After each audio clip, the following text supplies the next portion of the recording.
पूर्णिमा व्रत कथा भाग नंबर 1। ओम श्री गणेशाय नमः। द्वापर युग में एक बार यशोदा जी ने कृष्ण से कहा, हे कृष्ण, तुम सारे संसार के रचयिता तथा पालनहार हो। आज कोई ऐसा उपाय मुझसे कहो जिसके करने से स्त्रियों को सौभाग्य की प्राप्ति हो तथा उनकी सभी मनोकामनाएं पूर्ण हो। श्री कृष्ण कहने लगे, हे माता, मैं आपको एक उपाय विस्तार से बताता हूँ। सौभाग्य की प्राप्ति के लिए स्त्रियों को 32 पूर्णमासियों का व्रत करना चाहिए। श्री कृष्ण जी आगे कहने लगे कि इस धरती पर एक राजा चंद्रहास की अनेक प्रकार के रत्नों से परिपूर्ण कातिका नाम की नगरी थी। वहां पर धनेश्वर नाम का एक ब्राह्मण था और उसकी स्त्री अति सुशील एवं रूपवती थी। दोनों ही उस नगरी में बड़े प्रेम के साथ रहते थे। घर में धन धान्य आदि की कमी नहीं थी।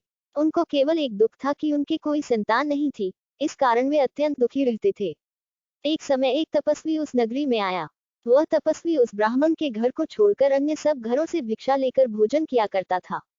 एक दिन हमेशा की तरह तपस्वी भिक्षान को प्रेम पूर्वक खा रहा था कि धनेश्वर ने योगी का यह सब कार्य देख लिया।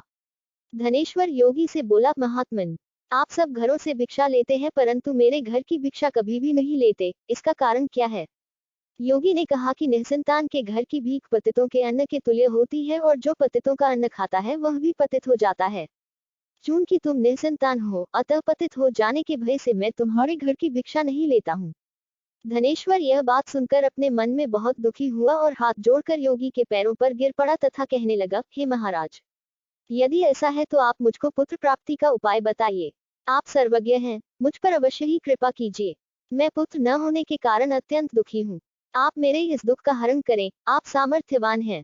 यह सुनकर योगी कहने लगे, हे ब्राह्मण, तुम चंडी की आराधना करो। घर आकर उसने अपने स्त्री से सब वृतांत कहा और स्वयं तप के निमित्त वन में चला गया। वन में जाकर उसने चंडी की उपासना की और उपवास किया। चंडी ने 16वें दिन उसको स्वप्न में दर्शन दिया और कहा, हे धनेश्वर, जा तेरे पुत्र होगा, परंतु वह 16 वर्ष की आयु में ही मृत्यु को प्राप्त हो जाएगा।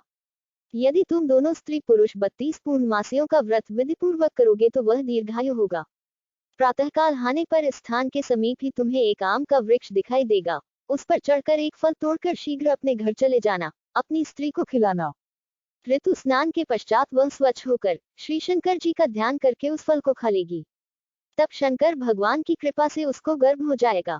जब वह ब्राह्मण प्रातःकाल उठा तो उसने उस स्थान के पास ही एक आम का वृक्ष देखा जिस पर एक अत्यंत सुंदर आम का फल लगा हुआ था। कथा का अगला भाग वीडियो नंबर 2 में है।